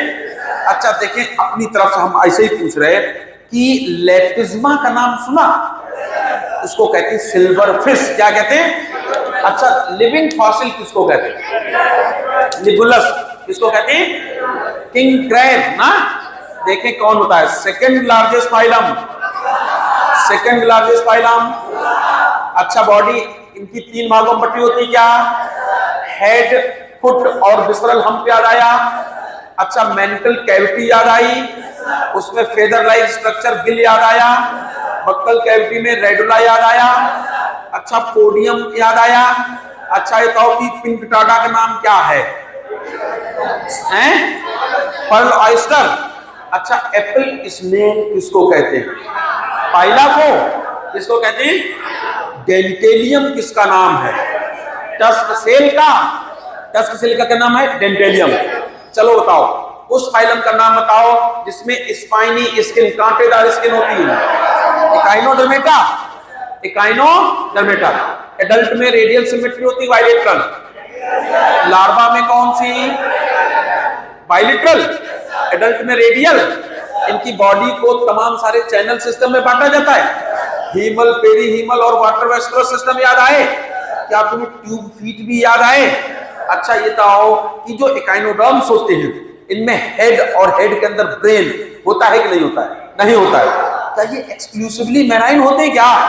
अच्छा अगला फाइलम कार्डेटा याद आया? कार्डेटा इकाइनोडर्मेटा के बीच कनेक्टिंग लिंक कौन है? हेमिकार्डेटा। कौन है? बैलेनोग्लोसस किसमें आता है? क्या उसको टंगवॉर्म कहते हैं क्या? टंगवॉर्म की बॉडी को 3 भागों में बांटा था क्या? Proboscis, collar, trunk. Proboscis, collar, trunk, tongue worm की बॉडी को ना। अच्छा ये बता दो कार्डेटा में प्रोटोकार्डेट्स याद आए, हायर कार्डेट्स याद आए? प्रोटोकार्डेट, यूरोकार्डेटा, सिफेलोकार्डेटा, एसिडिया, सैल्पा, डोलियोलम किसके एग्जांपल हैं? यूरोकार्डेटा। अच्छा ये बताओ एम्फिऑक्सस का दूसरा नाम लैंसलेट, तीसरा नाम ब्रैंकियोस्टोमा, इसका मेंबर सिफेलोकार्डेटा का। चलो कौन बताएगा कि पर्सिस्टेंट नोटोकार्ड किसमें होती है? सिफेलोकार्डेटा में। टेल रीजन में सिर्फ लार्वल स्टेज में नोटोकार्ड होती है, यूरोकार्डेटा में। वर्टिब्रेटा याद आया? एग्नेथा, नाइकोस्टोमेटा याद आया? एग्नेथा में साइक्लोस्टोम्स याद आए? 6 से 15 जोड़ी गिलस्लेट्स याद आए? एक्टोपैरासाइट याद आई? सर्कुलर सक्टोरियल माउथ याद आया? और स्पानिंग करने कहां? फ्रेश वाटर में। कौन? Lamprey, hagfish, mixing. अच्छा कहो एग्नेथोस्टोमेटा को हमने पाइसिस और टेट्रापोडा बांटा। पाइसिस और टेट्रापोडा में मछलियों के 2 क्लास हैं, कॉन्ट्राइक्टिज, ऑस्टाइक्टिज। बोलो देखें मछलियों में कौन बताएगा? कौन सी मछलियां हैं जिनमें स्विम ब्लैडर नहीं होता है, इसलिए 24 घंटा स्विमिंग करनी पड़ती है? इसमें तो हमने कहा कि जो नदी में स्विमिंग करते हैं वो लाइफ जैकेट पहन के कूदते हैं वरना मरना तय है। तो जो नदी में अर्थात जो फ्रेश वाटर फिश होती हैं, अर्थात हमने कहा जो बोनी फिश होती हैं, मोस्टली उनके पास स्विम ब्लैडर होता है और समुद्र पानी उछाल मारता रहता है, हर बस हल्के फुल्के हाथ पैर चलाते रहना। तो कार्टिलेजिनस फिश के पास स्विम ब्लैडर नहीं होता है, कंटिन्यूअस स्विमिंग करती रहती हैं वरना समुद्र में सिंक कर जाती हैं। इनके मेल के पास क्लास्पर्स होता है, इनमें इंटरनल फर्टिलाइजेशन हो सकता है, ये विविपेरस भी हो सकती हैं, इनमें पर्सिस्टेंट नोटोकार्ड पाई जाती है। इनके जो दांत होते हैं प्लेकॉइड के स्केल्स के मॉडिफिकेशन से बनते हैं। किनके? कार्टिलेजिनस फिश के। नहीं याद आया? बॉडी चाहे मरीन फिश हो, कार्टिलेजिनस हो चाहे बोनी, दोनों की स्ट्रीमलाइंड होती थी ना। चलो देखें बताओ, कहते हैं टिम्पैनम रिप्रेजेंट द ईयर। किसमें किसमें? एम्फीबियंस और रेप्टाइल्स में। Tympanum represent the year. अच्छा एम्फीबियंस और रेप्टाइल्स दोनों कोल्ड ब्लडेड होंगे, warm blooded? Cold blooded. Cold blooded को पोइक्लोथर्म्स कहते हैं नहीं कहते हैं? तो मैमल्स और बर्ड्स को छोड़ दिया जाए, बाकी सभी कोल्ड ब्लडेड अर्थात पोइक्लोथर्म्स और मैमल्स और बर्ड्स वार्म ब्लडेड अर्थात होमियोथर्म्स कहलाते हैं। याद आया? अच्छा देखें कौन बताएगा? कैलोर्स किसको कहते हैं? Garden lizard. कैमेलियन किसको कहते हैं? Tree lizard. अच्छा पाइथन पॉइजनस होता है non poisonous? Non poisonous. Crate Vipera का नाम याद आए? Wall lizard. किसको कहते हैं? हेमिडैक्टाइलस। किसको कहते हैं? क्या तुम्हें टर्टल और टेस्टुडो याद आए? अच्छा देखें बर्ड्स में बताओ, नियोफ्रॉन किसको कहते हैं? गिद्ध को। किसको कहते हैं? गिद्ध को, बल्चर को। अच्छा तो पेंगुइन का नाम याद आया? अच्छा ये तो सिटिकुला का नाम याद आया? पैबो क्रिस्टेटस का नाम याद आया? मोर मयूर किसको कहते हैं? पैबो को। सिटिकुला किसे कहते हैं? पैरट को। नियोफ्रॉन किसको कहते हैं? बल्चर को। कोलंबा किसको कहते हैं? कबूतर को। चला सोच बताना, बर्ड्स की स्किन पर कोई स्वेट या ऑयल ग्लैंड होती है कि नहीं? नहीं, केवल एक होती है। कहां? टेल के बेस पर। टेल के बेस पर। अच्छा एक बात बताओ, बर्ड्स की ओरिजिन रेप्टाइल्स हुई तुम्हें कैसे पता चला? चिड़िया की टांगों पर स्केल्स पाई जाती है। क्या पाई जाती? स्केल्स का होना बताती है कि चिड़िया की ओरिजिन स्केल्स वालों से हुई अर्थात रेप्टाइल्स हुई। चलो फिर से बताओ, बर्ड्स के विंग्स क्या हैं? Modified four limb. मॉडिफाइड। अच्छा बताओ, बर्ड्स में हम लोगों की तरह दांत होते हैं कि बीक या बिल होती है? चोंच होती है। क्या होती है? किसी फ्लाइट लेस बर्ड का नाम बताओ? ऑस्ट्रिच। बिना उड़ने वाली चिड़िया का नाम ऑस्ट्रिच। पक्का? अच्छा देखें कौन बताएगा? मैमल्स पे पहुंचे, सोच बताना। Most unique characteristic of mammals, mammary gland. Second unique character of mammary, hair. कौन सा? वैसे ट्रू ईयर अर्थात आउटर मिडिल इनर तीनों कान होना किसका लक्षण है? मैमल्स का। हम लोग वार्म ब्लडेड हैं, कोल्ड ब्लडेड? हम लोगों में थीकोडॉन्ट कंडीशन होती है, एक्रोडॉन्ट? हम लोगों में 4 चेम्बर्ड हार्ट होता है, 3 चेम्बर्ड? हम लोगों में थोरैक्स एब्डोमेन के बीच में डायफ्राम होता है कि नहीं होता है? ओविपेरस होते हैं, विविपेरस? हम लोग मोस्टली विविपेरस होते हैं। अपवाद है कौन? डकबिल। कौन सा है? ऑर्निथोरिंकस। याद आया? चलो, कंगारू का नाम याद आया? क्या उसको मैक्रोपस कहते हैं क्या? अच्छा, लार्जेस्ट मैमल कौन? Whale, blue whale. याद आया? फेलिस किसका नाम है? फेलिस है कैट का। कैनिस किसको कहते हैं? कैनिस हैं? एलिफस किसको कहते हैं? एलिफस को। कैमलस किसको कहते हैं? कैमलस। इक्वस किसको कहते हैं? इक्वस हैं? अच्छा, और उस मेंढक का नाम बताओ जिसको ट्री फ्रॉग कहा जाता है? आइला। क्या कहा जाता है? सैलामेंड्रा भी याद आया होगा। लिम्बलेस एम्फीबियन इक्तियोपिस भी याद आई होगी। आगे बढ़ते हैं हम लोग किंगडम एनिमैलिया की बात। यूनिट हो गई सेकंड शुरू ना? सेकंड में तो आएगी। सेकंड में बताओ, पहले बात चल रही मार्फोलॉजी को। अच्छा बताओ, अभी बहुत टाइम है। रूट, स्टेम, लीफ में ये बताओ, स्टेम लीफ को, एरियल पार्ट को शूट सिस्टम कहते हैं। अंडरग्राउंड पार्ट जाता रूट सिस्टम होता है। बात करते हैं रूट जो है डिसेंडिंग पार्ट है कि असेंडिंग पार्ट? अंडरग्राउंड पार्ट होती है एरियल। रूट ये बताओ प्लांट को एनकरेज करने का काम करती है, वाटर मिनरल्स एब्जॉर्ब करने का काम करती है।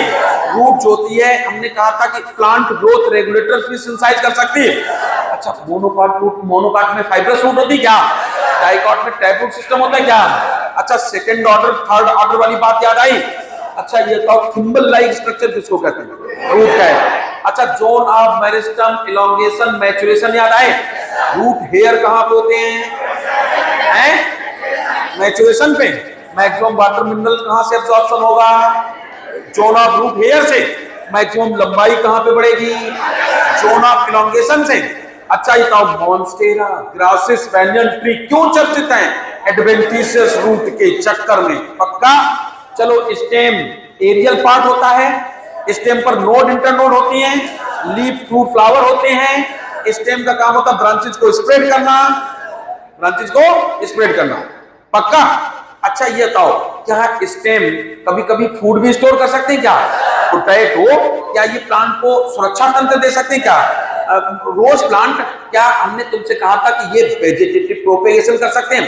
पोटैटो और शुगर केन बेस्ट एग्जांपल है। क्या किसी सपोर्ट के चारों तरफ लिपट कर पौधे को हवा में खड़ा कर सकते हैं? तो ये सपोर्ट दे सकते हैं, स्टोर कर सकते हैं फूड को, प्रोटेक्शन दे सकते हैं, वेजिटेटिव प्रोपेगेशन कर सकते हैं। स्टेम में इससे ज्यादा है नहीं। ठीक? अच्छा, तो स्टेम के टॉप पर डिवाइडिंग सेल का मास होता है क्या कहोगे? एपिकल बड। साइड में होता है तो लेटरल बड। पत्ती के बगल में हो तो एक्सिलरी बड। स्टेम के बाद कौन से? लीफ पर। ये बताओ, लीफ लेटरल फ्लैटेंड पोर्शन को कहते हैं। लीफ के 3 पार्ट याद आए? लीफ बेस, पेटियोल और लीफ ब्लेड। लीफ ब्लेड में मिडरिब शब्द याद आया होगा। वेन और वेनलेट्स याद आया होगा। फोटोसिंथेटिक पार्ट याद आया होगा। बनने वाले भोजन को फोटोसिंथेट याद आया होगा। अच्छा, ये बताओ, लीफ को फ्लटर कराने की जिम्मेदारी किसकी है? पेटियोल। किसकी है? सॉलिड लीफ बेस याद आया होगा। सीटिंग लीफ बेस याद आया होगा। पैरेलल विनेशन याद आया होगा। रेटिकुलेट विनेशन याद आया होगा। फिलोटैक्सी याद आई होगी। चाइना रोज, सनफ्लावर मस्टर्ड याद आए होंगे। कैलोट्रोपिस एंड गुआवा याद आया होगा। एल्स्टोनिया याद आया होगा। बॉम्बेक्स सिल्क कॉटन को कहते हैं। पामेट्री कंपाउंड लीफ थी और नीम में थी पिनेटली कंपाउंड। किसमें थी? आगे बढ़े, तुम्हें इन्फ्लोरेसेंस याद आया होगा। सॉलिटरी फ्लावर याद आया होगा। पूरे बंच को इन्फ्लोरेसेंस कहते हैं। इन्फ्लोरेसेंस 2 प्रकार का ध्यान आया होगा। इंडेफिनिटली ग्रोइंग पेडंकल पर जब एक्रोपेटल सक्सेशन में फूल अरेंज होते हैं तो उसको कहते हैं रेसिमोज, और डेफिनेटली ग्रोइंग साइमोज। पक्का? चलो, तुम्हें फ्लावर याद आया होगा। हाईली कंडेंस्ड मॉडिफाइड सूप याद आया होगा। उसके 4 पार्ट होते हैं, याद आया होगा। सेपल, पेटल, स्टैमेन और कार्पल याद आए होंगे। और तुम्हें कैना का असिमेट्रिकल फ्लावर याद आया होगा। बाइलेटरल सिमेट्री को रेडियल सिमेट्री याद आया होगा। एक्टिनोमॉर्फिक को तुमने सुना होगा रेडियल सिमेट्री, और जाइगोमॉर्फिक को कहते हैं बाइलेटरल। पक्का? एपिगैनस, पेरिगैनस, हाइपोगैनस याद आए होंगे। प्लम, रोज, पीच याद आए होंगे। प्लम, रोज, पीच याद आए होंगे। टेट्रामीरस, पेंटामीरस याद आए होंगे। लिलिएसी में टेपल याद आया होगा, यानी कि पेरियंथ याद आया होगा। एस्टिवेशन याद होगा, और मस्टर्ड और वाल्वेट, ट्विस्टेड, एम्ब्रिकेट, एक्सिलरी। और तुम्हें पूरी जो समझ गए, जो चाइना रोज है कॉटन है, लेडीज फिंगर है, ट्विस्टेड एस्टिवेशन याद आया होगा। मटर में कौन सा होगा? बैक्जिलरी। स्टेमिन शब्द याद आए होंगे, फिलामेंट और एंथर याद आया होगा, मोनोडेल्पस, पॉलीडेल्पस, डाइडेल्पस कंडीशन याद आई होगी, एक फिलामेंट की वेरिएबल लेंथ याद आई होगी, मस्टर्ड और सेल्विया याद आया होगा, गाइनोसियम में 3 पार्ट याद आए होंगे, स्टाइल, स्टिग्मा और ओवरी याद आई होगी, प्लेसेंटेशन याद आया होगा। और देखिए कौन बताएगा, एक्साइल प्लेसेंटेशन होता है किसमें? चाइना रोज में। अच्छा देखिए कौन बताएगा, बेसल प्लेसेंटेशन सनफ्लावर में। अच्छा, और हमें बताओ कि क्रूसीफर में, मस्टर्ड में बाइकार्पली यूनिलॉकुलर ओवरी की वजह से बनता था, लेकिन बाद में फाल्सेप्टम बन जाता था ना, रेपलम बन जाता था ना, पैरेटल प्रेजेंटेशन कहते थे क्या? अच्छा ये बताओ, फ्लावर के बाद तुम्हें फ्रूट याद आया होगा, और फ्रूट में हमने कहा ये फ्रूट फ्लैशी हो सकते हैं, ड्राई, दोनों फ्लैशी हो सकते हैं, ड्राई। एक फ्रूट के 2 पार्ट होते हैं क्या? सीड और पेरिकार्प। सीड और पेरिकार्प को 3 भागों में डिफरेंशिएट कर सकते हैं, फ्लैशी फ्रूट में, ड्राई में, फ्लैशी में। एपिकार्प शब्द याद आया, मीजोकार्प याद आया, इंडोकार्प याद आया। स्टोनी इंडोकार्प होना ड्रूप कहलाता है। किसका लक्षण है? ड्रूप्स का। अच्छा तो मैंगो में क्या खाते हैं? मैंगो में क्या खाते हैं? मीजोकार्प। कोकोनट में कौन सा पार्ट फाइब्रस होता है? मीजोकार्प। क्या होता है? अच्छा बताओ, सीड, फ्रूट के अंदर सिंगल सीड हो सकते हैं, मैनी सीड हो सकते हैं, दोनों। सीड में तुम्हें सीड कोट याद आई, एम्ब्रियो याद आया, सीड कोट टेस्टा फ्रेगमेंट याद आई, एम्ब्रियो के 3 पार्ट याद आए, एम्ब्रियोनल एक्सिस कॉटलीडन याद आए, एपिकोटाइल हाइपोकोटाइल याद आया, ओलियोराइजा और ओलियोकोटाइल। डाइकॉट होता है, मोनोकॉट? डाइकॉट है, मोनोकॉट? अच्छा उस डाइकॉट का नाम बताओ जिसमें एंडोस्पर्म पाया जाता है। किसमें? Castor, castor. उस मोनोकॉट का नाम बताओ जिसमें ऑर्किड। याद आया? चलो बताओ, मोनोकॉट के सिंगल सील्ड सेप्ड कॉटलीडन को क्या कहते हैं? स्कूटेलम। क्या कहते हैं? चलो सीड के बाद हम लोग पहुंचे आगे, फैमिलीज। बताओ, ओवलिक्यूली प्लेस्ड ओवरी वाली फैमिली का नाम बताओ। सोलेनेसी। क्या नाम होता है?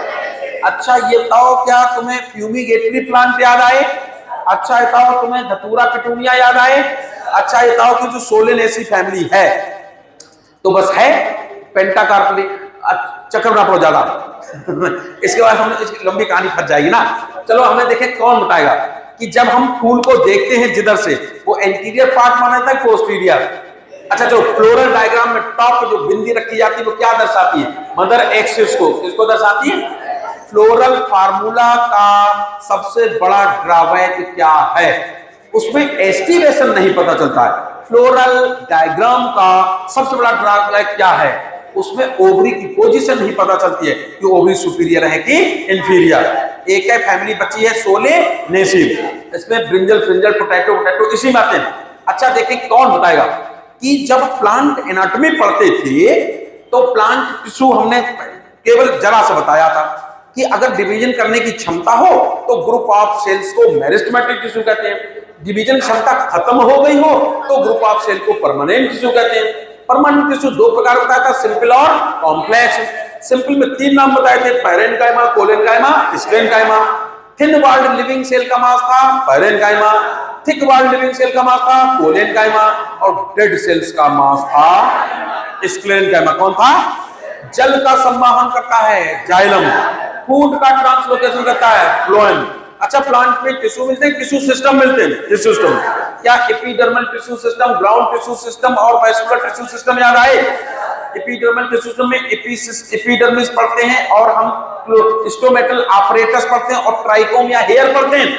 अच्छा एपिडर्मिस मोस्टली यूनिसेलुलर होती है, कॉम्पैक्ट होती है, वो एरियल पार्ट की एपिडर्मिस हो तो क्यूटिकल अर्थात वैक्सी सब्सटेंस की क्यूटिकल भी पाई जाती है। रूट की एपिडर्मिस पर कभी क्यूटिकल नहीं पाई जाती।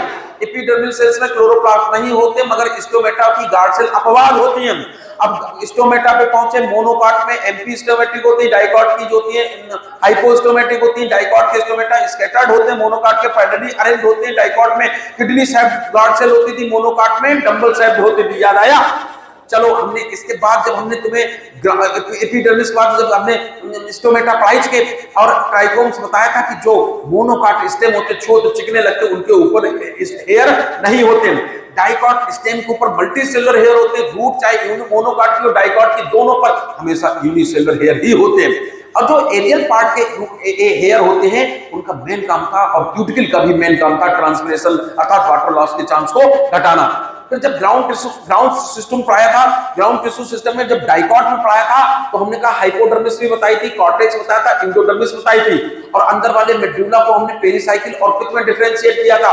एंडोडर्मिस की सेल्स बैरल शेप्ड बताई थी, इनको स्टार्च स्टोर करती थी इसलिए इनको स्टार्च शीथ भी कहा था। रूट की एपिडर्मिस में कैस्पेरियन स्ट्रिप बताई थी, किसी फैटी कंपाउंड की बताई थी, प्रोटोजाइलम के बाहर वाली उन पे कैस्पेरियन स्ट्रिप नहीं पाई जाती थी, उनको हमने तुमसे क्या बोला था, पैसेज सेल क्या बताया था।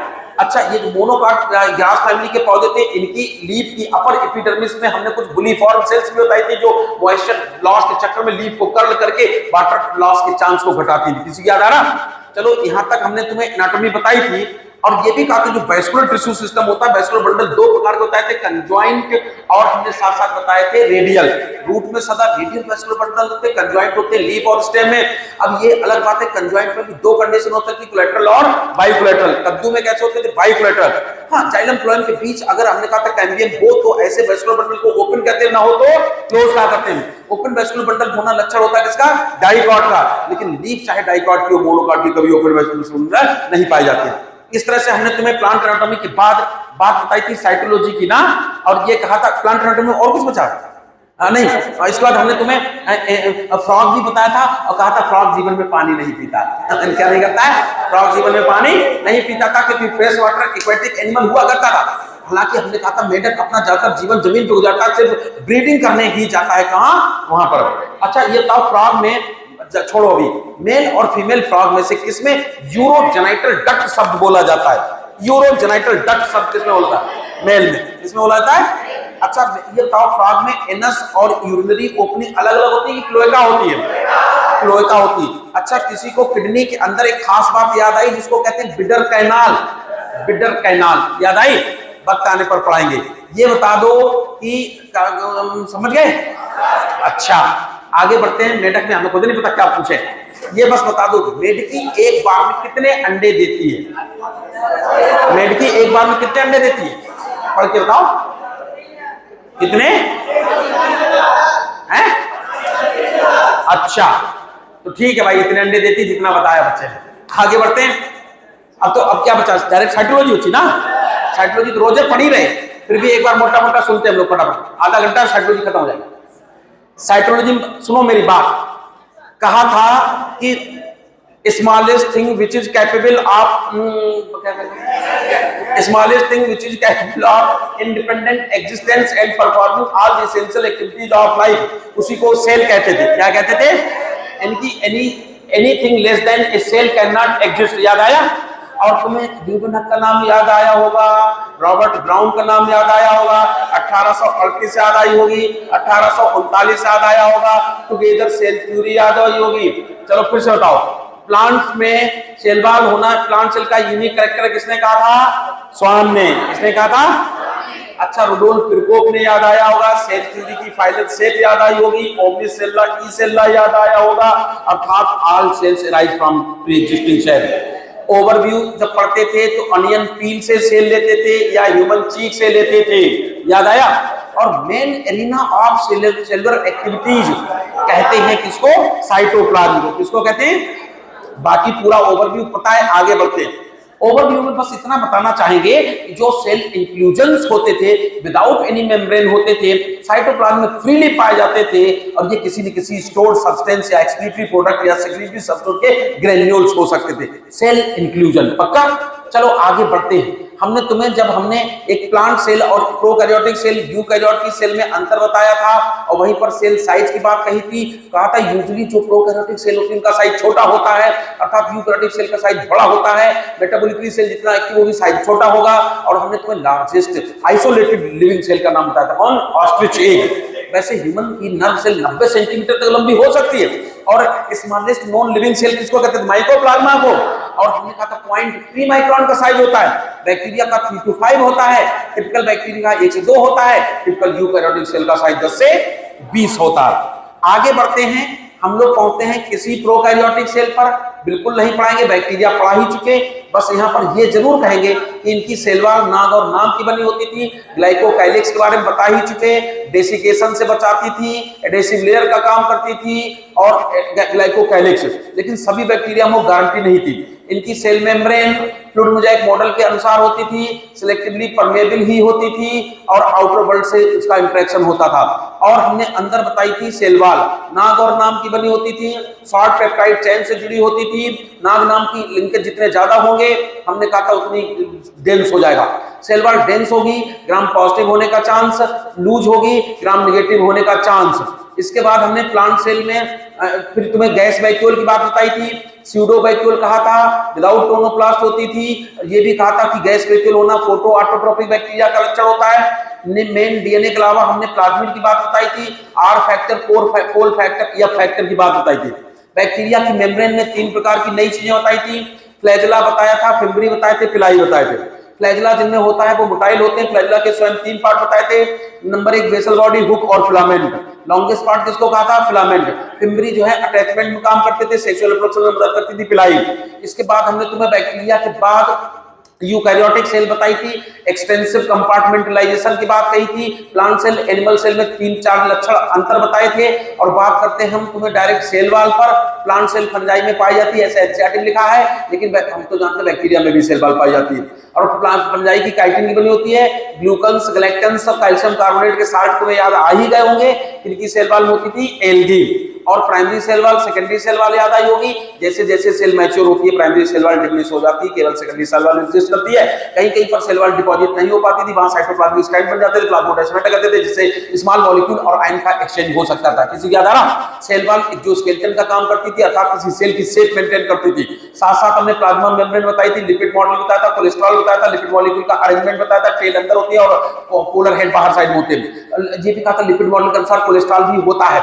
और लेकिन 1900 इलेक्ट्रॉन माइक्रोस्कोप बताई थी, उसके बाद की बात बताई थी, फ्लूइड मोज़ेक मॉडल बताया था, 1972 बताया था, सिंगल निकोलसन बताया था, फ्लिप फ्लॉप मॉडल बताया था, ट्रांजिशन मूवमेंट बताया था, इंट्रिंसिक प्रोटीन बताई थी, एक्सट्रिंसिक प्रोटीन बताई थी। अरे उसमें क्या ऐसी थोड़ी हो जाता भाई, टाइम नहीं है तो स्पीड तो बढ़ानी पड़ेगा।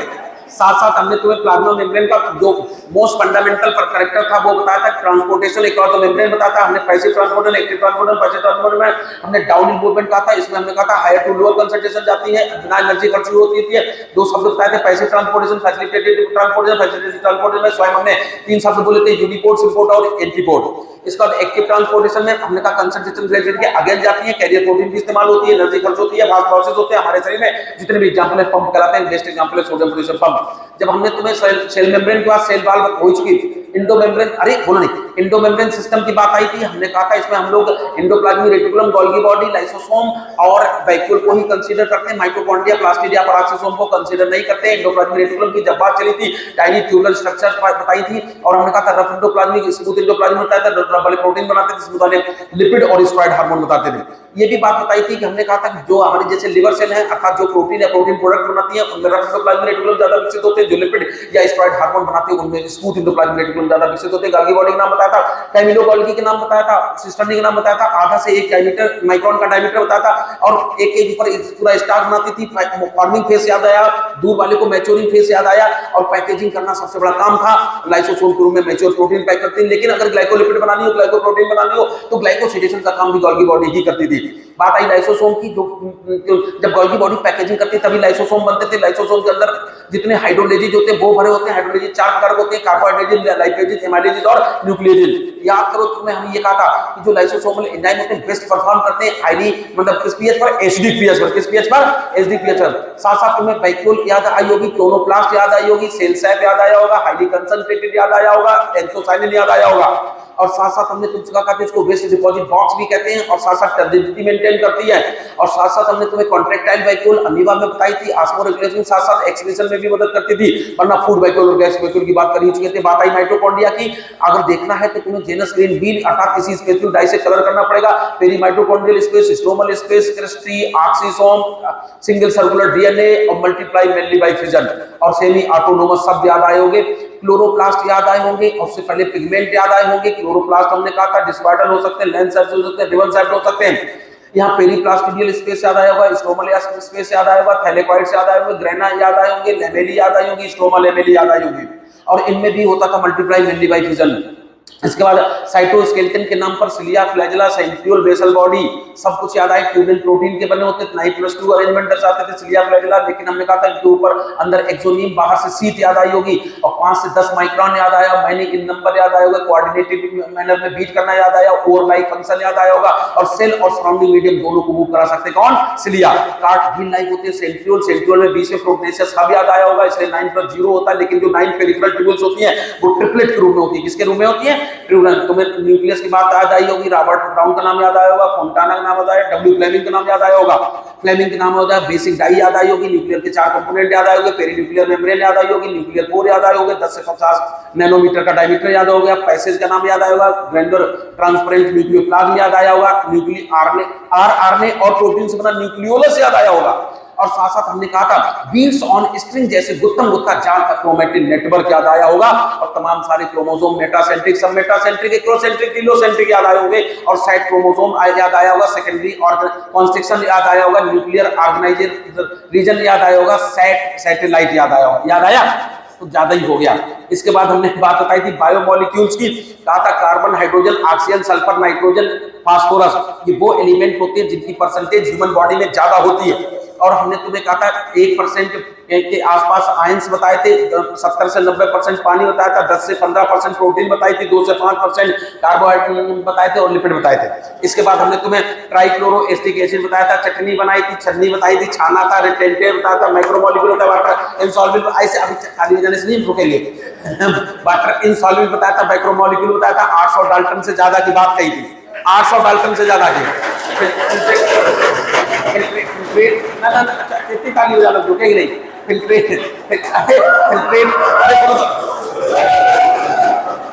देखो तुम लोग भाइयों, हम तो सुनाने तैयार है, सुनने को तैयार नहीं, कह रहे हैप्पी बर्थडे टू यू। अच्छा तो ज्यादा नहीं बोले, 2-4 शब्द बचा, क्योंकि बायोमोलिक्यूल अभी 2 दिन पहले ही बताए थे, इसलिए सब लोगों को पता है। चलो हमें अच्छा जवाब तुम दे दो। Most abundant protein of animal body, collagen. कौन सी? ग्लूटामिक एसिड न्यूट्रल, एसिडिक या बेसिक? कैसा है? एसिडिक। ट्रिप्टोफैन, फेनिल एलानाइन किस प्रकार के? और टायरोसिन एरोमेटिक। ऐसे हैं। वैलिन किस प्रकार का अमीनो एसिड है? एसिडिक। कोई पॉलीपेप्टाइड चेन हो, राइट एंड सी टर्मिनल या एन टर्मिनल? C terminal. और लेफ्ट एंड वाला एन टर्मिनल। अच्छा बताओ फास्फोडाइस्टर बॉन्ड किसमें होते? डीएनए और आरएनए में। अच्छा 5 मेथिल यूरेसिल किसका दूसरा नाम है? थायमीन का। इसका नाम है? अच्छा किसी पॉलीन्यूक्लियोटाइड स्ट्रक्चर पर जिस तरह 3 प्राइम एंड होता है, उधर हाइड्रोक्सिल मोइटी होती, phosphate moiety? Hydroxyl moiety. 5 prime and की तरफ फॉस्फेट मोइटी। पक्का? अच्छा बताओ जब डबल हेलिकल मॉडल बनता है, 2 बेस पेयर के बीच कितने डिग्री का कोण बताया था? 36 डिग्री का। कितना बताया था? अच्छा अब 2 बेस पेयर के बीच की लेंथ या डिस्टेंस कितनी होती है? 0.34 नैनोमीटर। किसी याद आया? अच्छा एक बस और बता दो कि अगर कोई प्रोटीन हो, रिएक्शन को कैटलाइज कर दे, तो उसको हम सिंपल एंजाइम कहते हैं कि कॉम्प्लेक्स? सिंपल। और प्रोटीन पार्ट के साथ नॉन प्रोटीनेशियस पार्ट जोड़ना पड़े तो कॉम्प्लेक्स। अच्छा कॉम्प्लेक्स एंजाइम में होलो एंजाइम भी कहते हैं क्या? एपो एंजाइम प्लस कोफैक्टर बराबर होलो एंजाइम। अच्छा ये बता दो कि अगर कोफैक्टर को रिमूव कर दिया जाए तो ये रिएक्शन को कैटलाइज करने के लायक बचते कि नहीं बचते? बोले अब आपकी मर्जी, रिएक्शन कैटलाइज करवाओ चाहे ना करवाओ, हमारा तो मन नहीं लग रहा है। चलो टाइम बहुत हो गया ना, ठीक है भाई, आज के लिए इतना ही, क्योंकि हैं अभी रुक जाओ, दूर दराज वाले बच्चे ना, इनको ऊपर हमेशा पीठ वाली चाहिए बनती है।